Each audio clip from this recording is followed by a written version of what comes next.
तो welcome back to my channel guys. कैसे हैं आप लोग? आई होप आप सब बहुत अच्छे होंगे। मैं भी बहुत ही अच्छी हूँ। तो today's topic is how much does it cost to live alone in Delhi. मतलब दिल्ली में अकेले रहना कितना महंगा पड़ता है।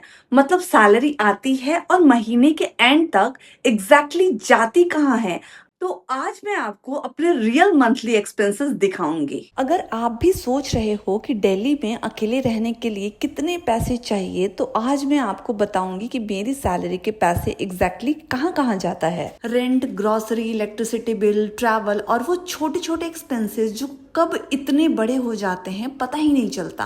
तो आज मैं आपको दिखाऊंगी कि एक सिंगल वर्किंग वुमेन के तौर पर दिल्ली में मेरा एक नॉर्मल मंथ का एक्चुअली खर्चा कितना होता है। No fancy budgeting tips, no unrealistic calculation, बस रियल नंबर और रियल लाइफ एक्सपेंसेस। तो सबसे पहले बात करते हैं रेंट की, क्योंकि ऑब्वियसली मेरी सैलरी का सबसे बड़ा हिस्सा यही चला जाता है। मेरा मंथली रेंट है 15,000 यानी 15,000 रुपए, और इसके साथ मेंटेनेंस, इलेक्ट्रिसिटी, वाटर का एक्सपेंसेस अप्रॉक्सीमेटली 5,000 रुपए यानी कि 5,000 रुपीज। तो मतलब टोटल 20,000 रुपीज, 20,000 रुपए। उसके बाद आता है घर चलाने का खर्चा, मतलब ग्रोसरी, फ्रूट्स, वेजिटेबल्स और वो रैंडम चीजें जो लेने जाओ सिर्फ एक चीज और बास्केट भर के आ जाओ। तो इसमें मेरा अप्रॉक्सीमेटली 2,000 रुपीज पर मंथ खर्चा होता है। इसके अलावा मैं जिम भी करती हूँ, तो जिम की डाइट जिसपे प्लस जिम की फीस का जाता है विच इज अप्रॉक्सीमेटली 7,000 रुपीज। तो मैंने घर के काम के लिए मेड नहीं लगा रखा है, तो मेरे 3,000 रुपए बच जाते हैं और मैं अपना सारा काम 9 to 5 जॉब के साथ खुद ही मैनेज करती हूँ, क्योंकि इतना बड़ा घर भी नहीं है जिसको सफाई करने में मेड की ज़रूरत हो, और खाना मुझे अपने हाथ का ही पसंद है, तो नो मेड रिक्वायर्ड। और फिर आता है वो स्मॉल स्मॉल एक्सपेंसेस जो इंडिविजुअली तो कुछ नहीं लगते, लेकिन मंथ के एंड में कैलकुलेट करो तो लगता है इतना पैसा गया कहाँ। फूड डिलीवरी, चाय, coffee, skin care, shopping, subscription, medicine, gifts, emergency expenses सब मिलाकर अप्रॉक्सीमेटली 6,000 रुपये यानी 6,000 रुपीज, जिसमें से मेरा 2,500 तो स्किन केयर में ही चला जाता है। तो अब तक टोटल एक्सपेंसेस कैलकुलेट करें तो 35,000 खर्च हो चुके हैं। इसमें मैंने अभी तक अपना शॉपिंग का ऐड नहीं किया है, जो कि मैं रैंडम कुछ भी परचेज करते रहती हूँ। तो मान के चलो 3,000 पर मंथ मैं अपना शॉपिंग कर लेती हूँ, जिसको मैं एक बार से ज्यादा पहन भी नहीं पाती, क्योंकि मैं बाहर ही नहीं निकलती ऑफिस के अलावा, तो वो कपड़े रखे के रखे ही रह जाते हैं। तो रेंट से लेकर के ग्रोसरी, ट्रैवल, यूटिलिटीज, फूड और पर्सनल एक्सपेंसेस मिलाकर दिल्ली में मेरी मंथली कॉस्ट रफली 30 to 35,000 के अराउंड आती है। तो अब मुझे समझ आता है कि सैलरी आने के बाद फर्स्ट वीक में फिनेंशियल रिस्पॉन्सिबल अडल्ट होती हूँ और फोर्थ वीक तक यूपीआई बैलेंस चेक कर रही होती हूँ भाई। और honestly living alone is expensive, but freedom, independence और अपनी टर्म्स पर लाइफ जीने का जो सेटिस्फैक्शन है उसका कोई कैलकुलेशन नहीं है।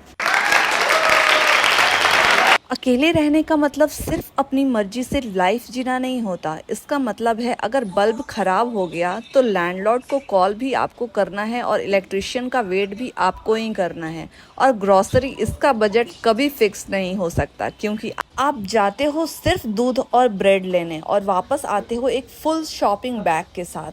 फिर आता है वो एक्सपेंस जो टेक्निकली नेसेसरी नहीं होता बट इमोशनली बहुत नेसेसरी होता है, वीकेंड का बाहर का खाना। और मुझे लगता है सिंगल वर्किंग पीपल रिलेट करेंगे। सैलरी अकाउंट में आते ही हम फिनेंशियली स्टेबल फील करते हैं और 10 दिन बाद बैंक बैलेंस देखकर लगता है इतने पैसे थे कहाँ। वैसे आप गेस करो, दिल्ली में अकेले रहने वाले एक वर्किंग पर्सन का सबसे बड़ा एक्सपेंस क्या होता है रेंट के अलावा? कमेंट में आंसर करो और देखते हैं आपका गेस सही है या नहीं। और अभी तक जो एक्सपेंसेस मैंने बताए हैं वो तो एक्सपेक्टेड था, लेकिन कुछ ऐसे हिडन एक्सपेंसेस भी होते हैं जो ऑनेस्टली मुझे मंथ के एंड में सबसे ज्यादा सरप्राइज करते हैं। और पता है गाइस, कभी कभी तो ओवरवेलमिंग भी लगता है, क्योंकि सैलरी कमाने से लेकर के बिल्स पे करने तक सब कुछ खुद ही मैनेज करना होता है। But at the same time जब आप अपने घर का डोर खोलते हो और रियलाइज करते हो कि ये लाइफ अपने खुद बिल्ड की है, that feeling is something else guys.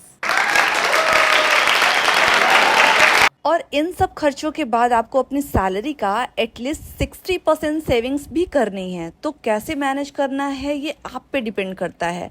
और इमरजेंसी फंड भी अलग से रखना है। मान लो कभी बीमार हो गए तो आप अपने सेविंग्स में से तो पैसे निकालोगे नहीं, तो यहाँ आपके लिक्विड मनी में जो आपने इमरजेंसी फंड में भी डाल रखे हैं वो काम आता है पैसा। तो गाइज इजी नहीं है ये सब मैनेज करना, बट एक बार जब रिस्पॉन्सिबिलिटीज आ जाती हैं तो बुद्धि अपने आप आ जाती है। ये दिमाग मेरे पास 4 साल पहले नहीं था क्योंकि मैं अपनी बहन के साथ रहती थी, बट जब मैं अकेले रहने लगी तब समझ में आया कि ये सब मैनेज करना is not an easy task. तो गाइज अगर आप भी अकेले रहते हो तो कमेंट करके बताओ, महीने के एंड में आपको भी कभी ये समझ नहीं आता है कि सैलरी आई थी बट गई कहाँ? और आपके सिटी में अकेले रहने का सबसे बड़ा एक्सपेंसेस क्या है? रेंट, फूड या रैंडम एक्सपेंसेस जो कभी बजट में था ही नहीं। और हाँ, अगर आप चाहते हो कि मैं सिंगल वर्किंग वुमेन की रियल लाइफ सेविंग्स और मंथली बजटिंग पर और वीडियोस बनाऊं तो कमेंट में पार्ट 2 लिख देना प्लीज। शाही पनीर,